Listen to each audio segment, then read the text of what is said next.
Everybody, we're here in Detroit enjoying some nice, finally weather. The mosquitoes, I guess, are thicker than molasses. I can't figure it out what is going on here in Michigan, but the mosquitoes are killing us over here. It's been so bad, we don't even want to go outside to our cars at night. But you know what? Things are going across this country wonderful. Everything's happening so fast. That big blow-up with Michigan over Appalachian State has just spurred so much conversations about sports in general. And you know, here at this lounge, we're trying to attract and identify just key stories that are going on across the country. The biggest story is the explosion in women in motorsports. And right now we've got one of the best on the line, Rhonda Hartman-Smith of Hartman-Smith Motorsports. How you doing, Rhonda? I'm doing great. Good. You know, I can stammer over my words a little bit. Isn't that great? You practice all day long, you go to school, and you still make mistakes. Isn't that great? Well, that's the way it is. None of us are perfect. Yeah, and no matter how much we try, we go, that sounds so good. You replay it back, you're like, okay, we got to dub that out right there.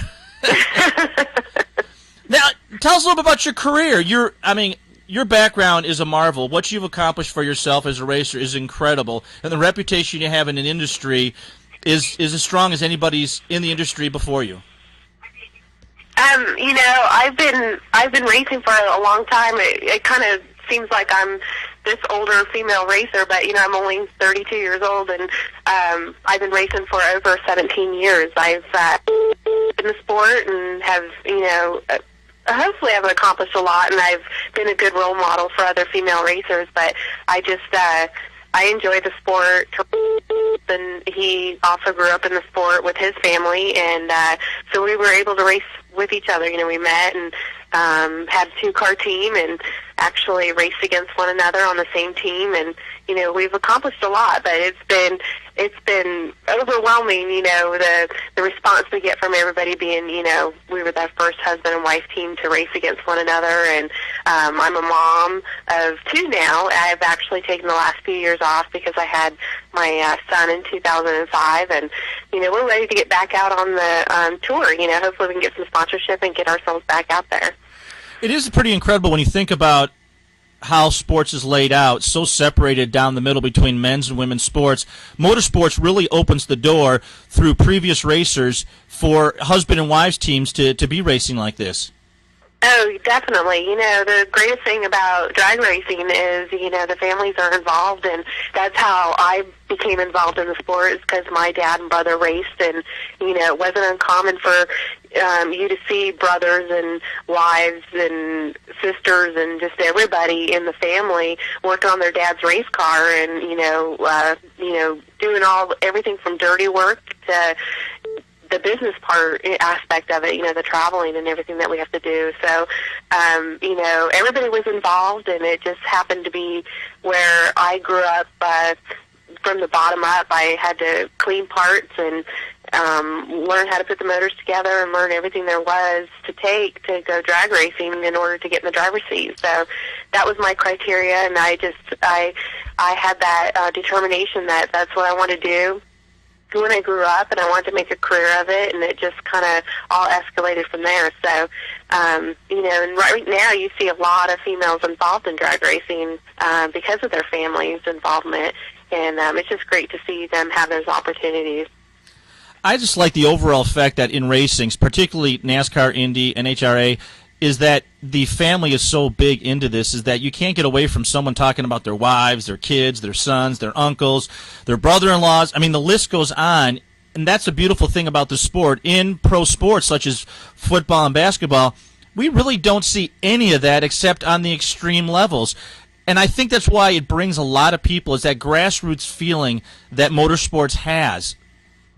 Definitely. I mean, I think a lot of, in the racing aspect of it, you know, we're on the road so much. You have to travel from state to state and set up and, you know, get your cars ready, and you qualify on Friday, and, you know, you have to check the cars in on Thursday, and you're racing Saturday and Sunday, and so you want to bring the whole family along. It's kind of like a weekend thing, and, you know, you bring the kids and everybody in the motorhome, and you go from race to race, so you include everybody in it. I bring my kids along, and, you know, they're just as involved. My daughter, she's 8 years old, and she's racing a junior dragster herself, so she's involved just as much, and she likes, you know, helping out with the team, and, you know, it's a great sport that you can include everybody, and I think that's why all the families, spectator-wise, they like to go as a family too, because they get to see us in the pits working and see everybody involved in it.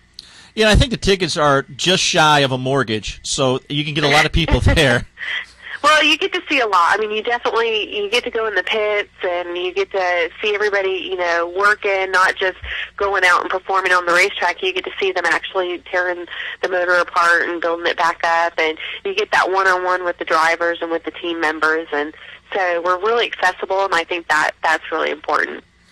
And I think the fact of the family and everything around it has allowed the fact is that with genetic science, girls at an earlier age have a much quicker time response rate for some of the gear twisting they're talking about. It's kind of incredible when you watch the Discovery Channel. You actually watch real programming, not just Sports Channel all the time, guys. Remember, Discovery's out there too, and you find out that women have a faster response time for switching gears and things. It's pretty impressive to see there is a significant difference between the two.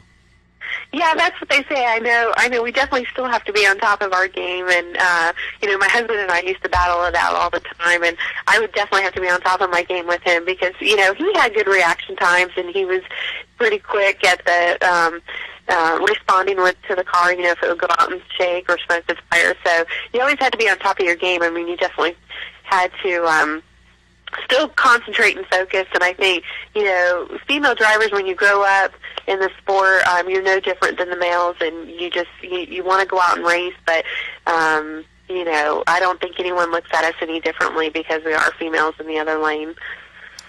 Now, when you first started off, I know that it was probably a little rough at times. Was it as bad as I'm perceiving it to be, or was it a lot less because you did have a support mechanism there, or people actually had grown up since the beginning stages of women getting to the sport? I don't think it was bad at all because I was female. I think my only hurdle was I was really young when I started, and I think I had to kind of go out and prove myself. And I think, just experience, getting that experience and going out and showing that, getting that respect from the drivers that you can actually handle one of these 8,000 horsepower machines.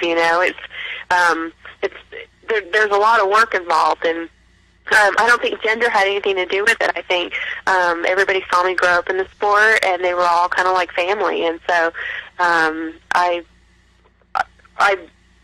I guess I would want the same for my daughter. I raising her in the sport, everybody knows who she is, and if she wants to do that for a living, I think great. And I don't think anybody would treat her any differently because she's female. I mean, like I said, I just think the age thing and getting the experience and so forth is more of a hurdle. Yeah, I can understand that totally. When you see somebody step in at a certain age, there's a lot of issues with the age, and then they end up performing, and it really keeps a lot of people quiet. Wow, that person can really drive. Right, and I think, I had my dad involved, and so my dad was a great supporter, and before I got sponsorship, my dad's company, Hartman Enterprises, we have a plastic injection molding company. It supported our racing endeavors, but, a lot of people thought, here's this little spoiled girl going out, and, daddy's giving her everything that she needs, and, I had to really prove myself that, this is what I want to do, and I've worked hard to get here, and, I want to go out and win, and once I started doing that, and I started, showing that I could really drive and I had the talents, then I